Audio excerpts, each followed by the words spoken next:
from the, oh, we're doing this? Oh, we're doing this. I thought we were doing the bride. All right, I'm doing the bride. Wait, just really quick. It is Australia that has banned guns, not New Zealand. It's my correction. Australia bans Australia guns, not New Zealand. Yes. New Zealand has guns. Yes. Okay, we got that straight. Okay, here we go. Let's do this one. I like this story better because it's common knowledge that you do not upstage the bride at her wedding, right? Right. But one bride, I don't know who she is, she was on Yahoo or someplace, she said that's exactly what happened to her. One of her bridesmaids was pregnant and kept sticking her belly out in every wedding photo. What else are you supposed to do? It's sticking out anyway. I know. Don't you think that you should say, I don't want to be a bridesmaid right now? I'm too busy. No? As the bride, I would say, look, it's enough with you. But you know. Wait, so you're telling me if you got married today, Yeah. and I would be one of your bridesmaids. Yeah, but you would say, I'm not going to have you part of this time. Well, I feel as though the dress is not going to fit you. You're not going to fit. It's like good luck. It's probably good luck. It's good luck to upstage the bride. No, to have a pregnant person in your wedding. I'd make you look good. Good Luck. That's good luck. From what century is that? I don't know. It's so cute. I'm also not going to make it about me, like a photo shoot for my baby. You know, there's a difference in like just standing there. Out, you know, with like a Beyonce. Remember when she had that like flowing thing? She was pregnant with a I twins. could do that, but I would never do that to you, Joy. Yeah. I would let you own would the never moment. do that to you, Joy. I would let you own it. I don't know. Abby couldn't come to my wedding because she was pregnant. Yeah, 'cause I got delivered a few days married, later. like right when she was giving birth. You know what the bride should do? She should show up when you the were invited. I know. I was. And I didn't do bridesmaids, so. I thought about you too. I was like, I don't want to, you know. But no, I actually delivered like 3 days after we got married. But what she should do, the bride, is show up when she's giving birth in her wedding gown. Go to the hospital like a bride. Sounds awful. I know. I'm not doing that, Abby. No. When you give birth. Anna, you want to talk about your girlfriend Gloria? Yes. So Gloria and Emilio Estefan, a couple of nights ago, got the Gershwin Prize for Popular Music. It's the first time a married couple gets it. It's the first time Latinos get it. I'm so proud of them. They are really what makes America great. They do so much for this community. They do so much for Miami, and they do so much for the world. So, felicidades, Gloria y Emilio. Oh, that is wonderful. Beautiful. And they are a lovely, lovely couple. Okay. I hung out with them so much. Did you have any wedding, and pregnant they are bridesmaids, lovely. Anna? I'm old. All my best friends have shriveled ovaries just like me. we couldn't. I thought they were going to show the picture of the mother who came all pizzazzed up. It's like the mother of the bride. Do you have that picture handy? Where's that picture of the mother? Gee, look at this. No, that's Gloria called the Estefan. bride. No, No, this is Whose like mother is that? This is the mother of the bride suggested outfit. Joy, that's the mother of the bride. Yeah. Of the bride is Wednesday Addams. That would upstage a bride. The Addams family. Morticia. That would upstage a The bride. show is called Bridezilla, not Mother of Bridezilla, okay? What? To say, would you rather a pregnant bridesmaid or your mother to wear that dress at the A wedding? pregnant bridesmaid. Yes, I right? don't want to be humiliated by that. Right? Yeah, okay. Okay, we'll be right back.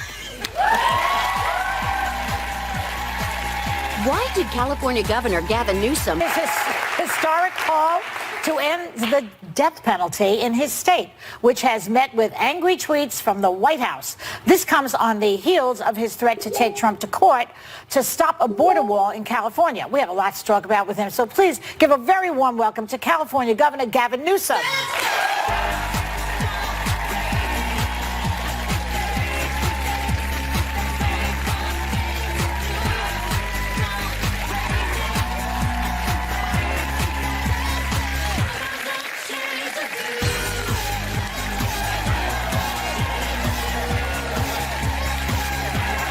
Good energy. Good energy. How are you? Good. How are you? I'm well, thank you. You're even tall in the chair. Yeah, well, it is. Yeah. Yes. No, it's I can squeeze down. So, Governor, let's talk politics. On Wednesday, you signed an executive order to impose a moratorium on the death penalty in California, essentially suspending it for the duration of your term as governor, which is a very controversial move. Why did you decide to do Look, that? we have more people on death row than any other state in the nation. We have more than anyone else in the Western Hemisphere. 737 people. Just put it in perspective, if you were me, I would be asked to sign off on one death every single day for 2+ years, one a week for 14 years, knowing that at least 4% of those 30+ people were innocent. We had a person 26 years on death row that was just exonerated last year. I can't in good conscience do that. I just can't do that.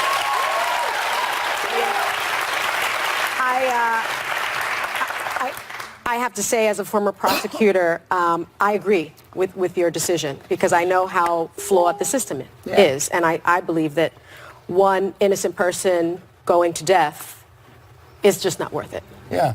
That being said, 53% of Californians voted against abolishing the death penalty in 2016. And in fact, they also voted to speed up the process. Yeah. So what do you say to the people of your state who feel that your executive order is basically going against the will of the people? The will of the people also allows for the governor to reprieve, to allow for a moratorium. I'm afforded, pursuant to the Constitution, the ability to make this determination, to make this decision. Look, I don't do this lightly. I don't do it flippantly. I have deep respect and admiration for people who have a different point of view. But at the end of the day, when I'm sitting there talking to my kids, I have 4 young kids, and my daughter says to me, you teach us not to kill. And yet, here I am, in a premeditated way, killing other people. We can't do it. On behalf of the state. I just can't do that. What if the DNA proves that the person, a heinous criminal, has committed like child rape or assault? Yeah. I mean, something so horrible, and it matches in the DNA. We don't rape someone that's raped. Why do we kill someone that's killed? Look, the bottom line is we can punish people. I'm not suggesting people that do things that are heinous and outrageous don't deserve to be punished. They absolutely do, but there's other ways to punish people But what would you say than to put them to death.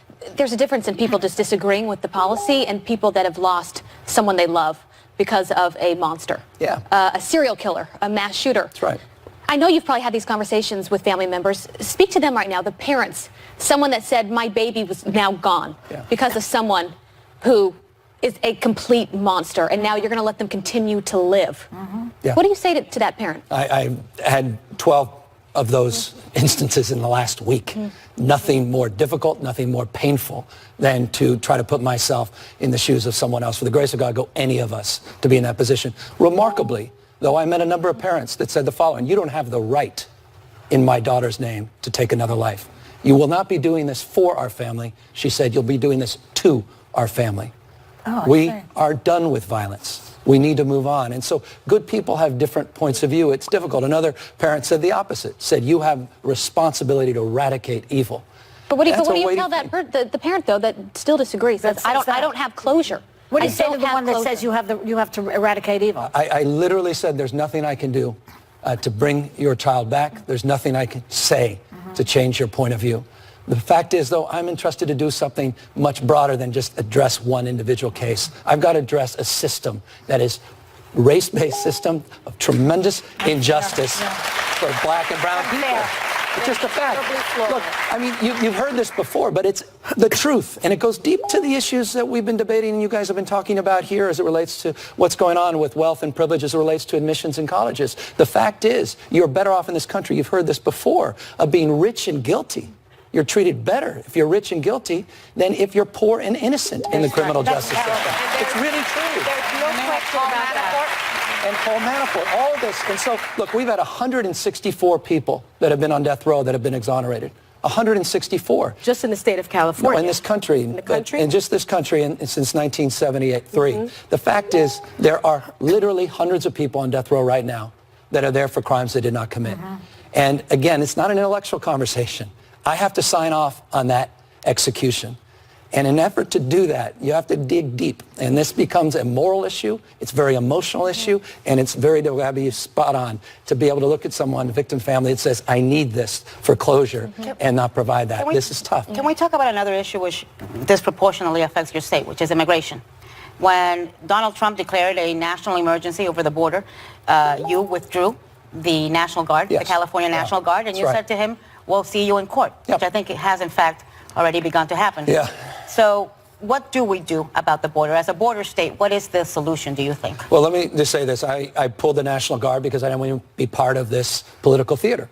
I pulled the National Guard because we do not have a national emergency. I pulled the National Guard because I wanted to push back against Trump, as we have 47 lawsuits against the Trump administration. Not because we wake up every morning choosing to advance those suits, but because we stand up for our principles and our values. I represent the most diverse state in the world's most diverse democracy. We practice pluralism. You do. We're a universal state, and I want to have the backs of the citizens of my state, and I want to put a human face on this issue. And the human face, for me, are those asylum seekers coming here legally through the ports of entry, legally coming in with their children, that seek nothing more than the things we take for granted in this country. And I'm not going to step over them on the streets and sidewalks. I'm not going to diminish them by talking down to them or past to them. I want to elevate the human spirit. That's what California represents, and I think that's what America represents at its core. We reject self-confidence. You know, you and I agree politically on probably nothing. And instead of, thank you for one person clapping for me. But you know what? When I knew you were coming on, I love your wife because your wife, she has this incredible documentary called Misrepresentation that came out when I was in my early 20s, and it's actually a documentary that I've told other women in media to watch because it focuses on when I'm sitting here, we're sitting here, and a woman says something that's aggressive or political, or I ask you a hard political question, it will be covered in a different way than if a man asks you a hard political question. Yep. That documentary came out a while ago. I don't think that much has changed. No. What do you think the problem is, and the problem that your wife so duly focused on in her documentary? First of all, thank you for acknowledging. I married a rock star. I'm so blessed by my wife. You're a rock star. No, hardly, but she really is, because she's getting the core of all of these issues, which goes to the issues of toxic masculinity, which goes to the issue of hyper masculinity, which goes to explaining a lot of the politics that exist today. But what she has fundamentally posited is the following. I think it's a response to your question. That is, we don't value in society what we feminize. And what we feminize is care, collaboration, and empathy.